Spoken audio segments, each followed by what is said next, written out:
Hello my friends, so many good news we have today. Let's start from this one. I took it from the Russian military blogger Anatoly Radov, who says that the situation for the Russian army in Dobropila direction is worsening every freaking day. That's the English translation. Dobropila direction, unfortunately, the situation continues to worsen. Unfortunately for them and good for us. Dobropila is over here. Russians actually tried to go there, but with the help of the 1st Azov Corps, they were annihilated on the way. And now Ukraine is moving more in Nikhanorivka, so we don't have the recent update from the deep state military map source, but as you saw, Russians are already screaming about their group being in a very terrible situation. Yeah, the situation is very bad because supplies are being controlled by Ukrainian FPV drone strikes. Well, maybe not even controlled, but cancelled. And since the start of this counteroffensive operation of Ukrainian army, Ukrainian officials report about 2,000, at least 2,000 troops losses for the Russian army, which makes it absolute nonsense as for me. So Russians are either trapped or partially trapped in this direction.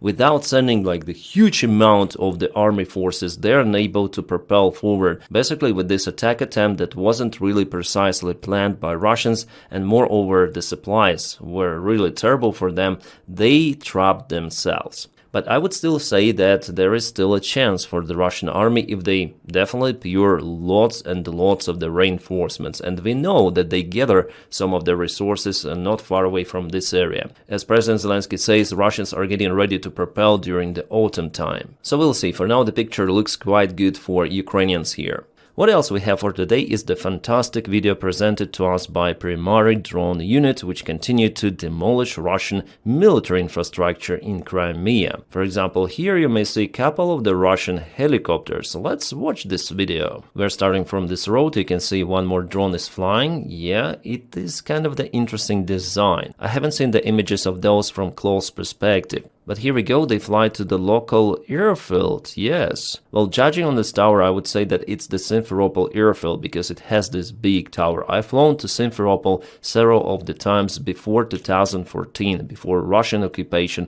of Crimea. And here we have the first patient, a Mi-8 helicopter. You may see it closely. Roughly 1 month ago, Ukraine already hit several of the Russian helicopters in Simferopol, and this is the second attack. And here we have two more helicopters. You may see Mi-8 over here and Mi-8 over there. Well, it was a precise hit.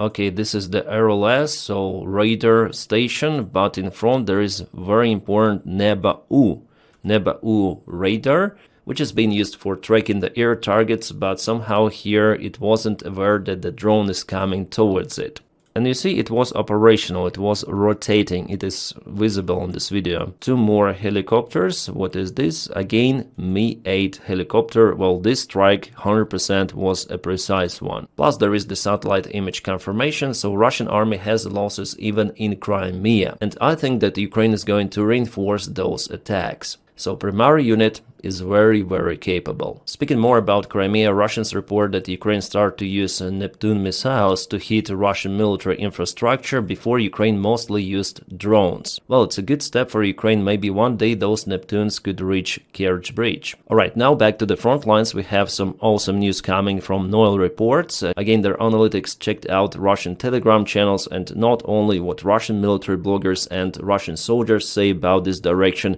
Well, the situation is absolutely not good for Russians. They say that Ukraine is attacking in three of the main directions, one towards Konstantinivka from Kindrativka, then from Andriivka and Varachina towards Alexeyevka, and many of the Russian forces had to retreat from Alexeyevka, but some of the forces are barely holding there, that is what Russians say. Plus the fights are ongoing in Yunakiivka because Russia recently tried to counterattack here, deploying more forces, but again they're barely holding because Ukraine pushed them also hard. The information about the terrible situation for the Russian army in the Sumy region mostly comes from the Russia's 30th regiment that keeps getting thrown head first, so it's like the Russian fire brigade, yeah?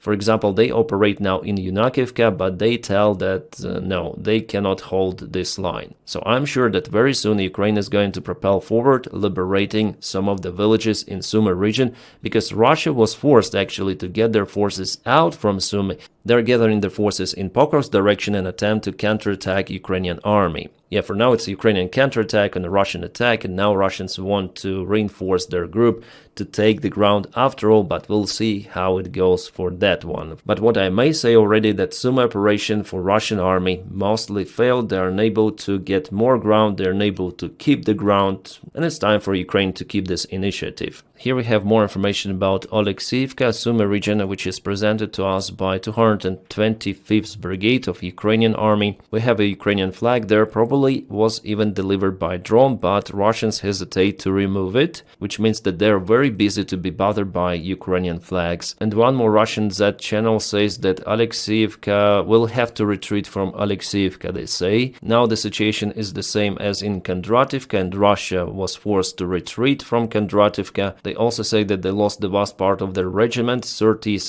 regiment over there. Well, they put the new people in that regiment, but they were not able to fight well because they don't have any sort of the military experience. They say that they're just pensioners and sometimes alcoholics. All of the cherry picks of our society. Interesting. And here we have more of the screenshots of 225th Ukrainian brigade that continue to operate in Sumy region. They are already there for a very, very long time. So yeah, absolutely great news for us. Yeah, this is the place of the most heavy fighting now between Kondrativka and Konstantinivka. Russians are very concerned about this village. They are up to lose it, as they say. Штабу пизда, там всему пизда.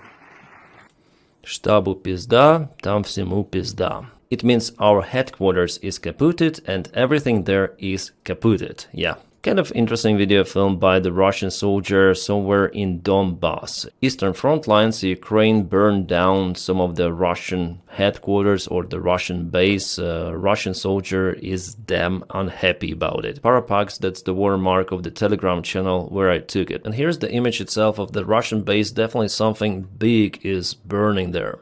And you know, guys, I see more and more of those cases. Then Ukraine uses long-range drones not to target long-range targets, but to target something in a close proximity to the front line. Like, for example, that base was on occupied territory. Oh boy, what we have here is the Ukrainian strike on Russian fuel storage somewhere on the front lines. So there are many of the Russians who got scared. Yeah, I would myself, because this is definitely a huge mushroom. They had lots of the fuel stored there. Well, I cannot really play this video here on YouTube, but from what I understood, judging on the comments from the Russian soldier, he is not like really Russian, he is Chechen. From Akhmat battalion, it means that it could be even a Russian territory. Kursk Oblast, Belgorod, Bryansk, occupied territories of Ukraine behind the front lines, it's the usual place for Akhmat. An interesting vehicle was kaputted by Ukraine. This is the Russian engineering vehicle. It's called IMR-3M. As you might see, the base was taken from the tank, and this is the very capable vehicle actually. It is used to penetrate enemy engineering structures, including Dragon T's, some of the trenches. It may also demine the minefields, and also it may construct some of the barricades. But Russia doesn't have lots of those vehicles, it is quite rare. It was chased by Ukrainian drones who dropped some of the grenades right on the engine compartment. You may see the heat is going from the aft part, yeah? The vehicle was stopped and finished. Usually Russians are doing those drone flag operations. For example, this is the drone on top. It carries the Russian flag to deliver it somewhere on top of the building or something. Yeah, very interesting, yeah? But the drone was intercepted by Ukrainian electronic warfare, and the flag is lying down somewhere in the field. Here we go, yeah? The Russian flag. Finally they put it, but Ukraine decided to kaput it even there. Wow, time flies really fast. Exactly 3 years ago, Putin had announced a massive mobilization in Russia. Officially, they recruited roughly 300,000 soldiers, but it could be more. And what's about the current situation in the Russian army? Do they really need a new mobilization? I would say yes. Because compared to 2024, this year there are less volunteers who would like to join Russian army, roughly 40% less. But at the same time, we see the intensification of the military actions on the front line and more losses connected to that. So I think that this step for Russia is inevitable. I mean, new mobilization. It's just a question of time, and then Putin decides to do it. And how many people they also want to mobilize. Oh, this is kind of interesting video. We see the F-16 in operation. There's the target, and it's been kaputted by missile. That was the Shahid drone, so F-16s are mostly used to protect Ukrainian skies over Ukraine itself, usually far behind the front lines, because Russia unfortunately has advanced tools to intercept Ukrainian F-16s, and once they already did it. Some escalation news from Europe. Germany had to launch their fighter jets to intercept the Russian reconnaissance airplane Ilyushin 20M. NATO jets were just flying very close to Ilyushin 20. By the way, I know Ilyushin 20 very, very well, because even my grandpa was flying that kind of the airplane for Red Army in the Soviet Union. Well, not just this one, there's also modification for Antonov 12 as a reconnaissance airplane. So I would say I'm familiar with their operation. What they do is they fly very close to the NATO border or the border of the possible enemy country, and they attract the surveillance systems. Sometimes they fly accompanied with different other airplanes, like for example strategic bombers.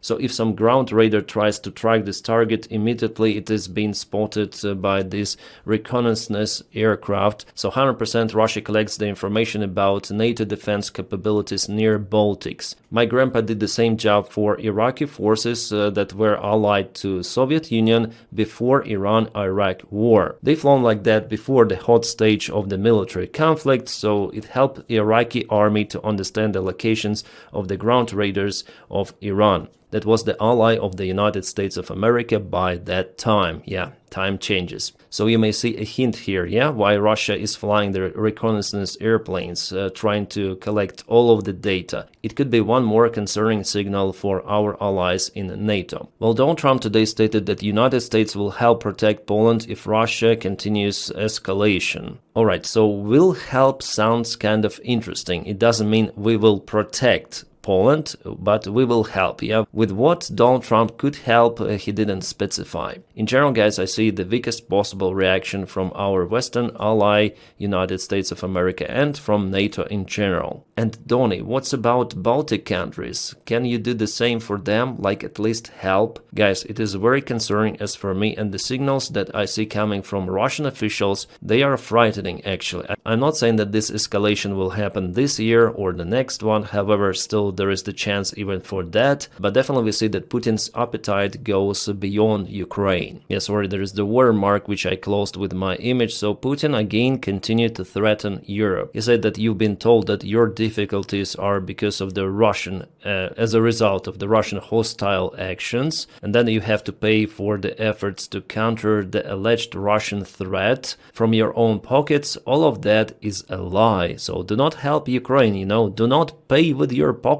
We are not a threat for you, but we are launching 20 drones to Poland, we are flying to your airspace on our fighter jets, and we are collecting your data of your radars using our reconnaissance airplanes. Okay, so what's the truth? The truth is that the problems faced by millions of people in the West are the result of many years of actions by ruling elite of your representative countries, their mistakes and short-sighted policies and ambitions. This elite is not thinking about how to improve the lives of their own citizens in West countries or Western countries, yeah. They are obsessed with their own self-servicing interests, and we heard from Putin. It sounds like a funny joke, but it's not funny at all, because the same stuff he said relative to Ukraine, that come on Ukrainians, your pensions are low, Russians are living better life, your government is grinding you down, they have their own elite interests, and after that Putin started the war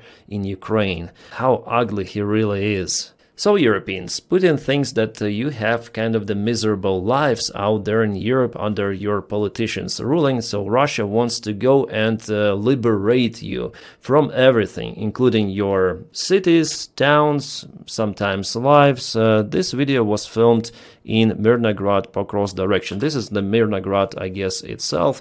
You see, no building survives the war. Yeah, that is exactly what Russian regime means by the word liberation. Be aware. An interesting statement from Donald Trump: if Afghanistan doesn't give Bahrain air base back to those that built it, the United States of America, bad things are going to happen. President Trump. So Donny wants to get back to Afghanistan. Am I surprised? Absolutely not. Expect unexpected with Donald Trump, but I want to tell less about Donny on this channel. Here I will tell about him just in the context of Ukraine. If there are some of the actions of Donald Trump relative to Ukraine or to NATO itself, to security of Europe or Taiwan, for example, we may discuss it on this channel. But for different topics, including Donald Trump, I have another channel. It's called Captain Dennis, where I already filmed about this background base, and you may check it out. The link for my another channel is in the video description just below. Here are some of the political news, general news, some really different stuff. And this channel is about Ukraine mainly, but here I also may speak about the situation worldwide. For example, as I did already covering events in Syria, Iran, and I hope I will not cover any more wars. There should be less wars in our world. But this channel is dedicated for this topic and for my different content. Subscribe for Denis Davidov. By the way, I stream there almost every day. Also, I stream on Twitch, on the Kick, I have my Telegram, I have my Patreon for your direct support of the channel. So guys, follow me elsewhere. Thank you. Oh, interesting. I actually saw this video from the Russian Z propaganda. This guy is actually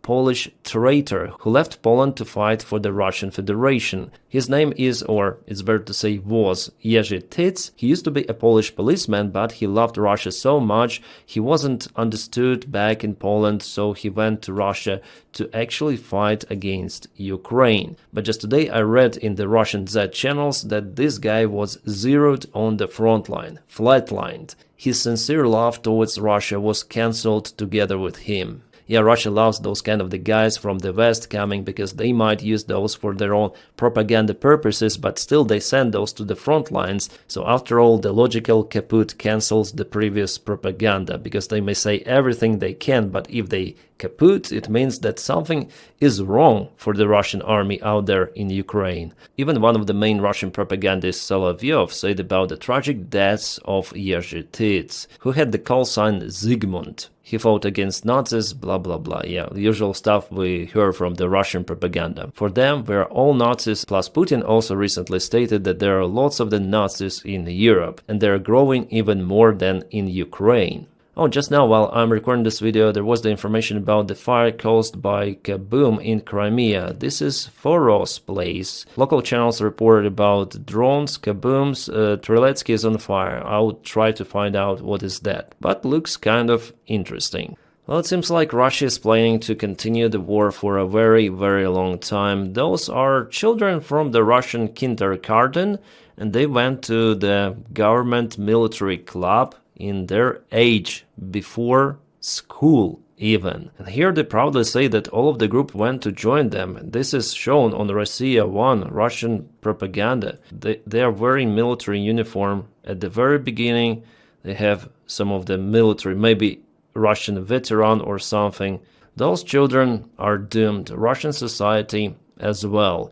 The only thing that could save us, I mean democracy, is for Russia to start the internal confrontation, internal collapse, because people in Russia are getting more zombed and militarized. They are getting ready for aggressive actions for extended period of time, not just against Ukraine, believe me. And in our democratic world, this kind of education, well, it's not possible. It is a North Korean style autocracy. Those are the advantages of the military dictatorships, because they may mobilize how many people they want and no one would dare to say a thing. Also, those countries may sustain absolutely huge losses. Russia lost 1 million soldiers altogether, KA and wounded, and Russian society is absolutely calm about it. And that is the biggest threat, because Putin understands that he may mobilize 1 million soldiers and it would be still fine for his power. From this perspective, it's a very bad situation. Democracies cannot allow those losses. People would never agree on that price of the war.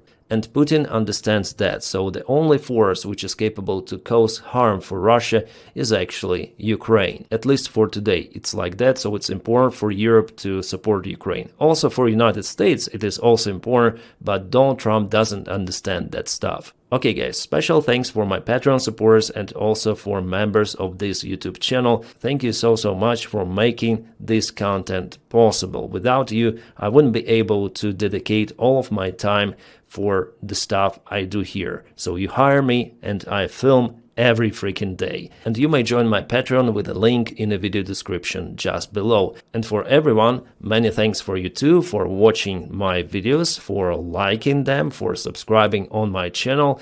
And I wish you all a peaceful sky wherever you are, and have a great time.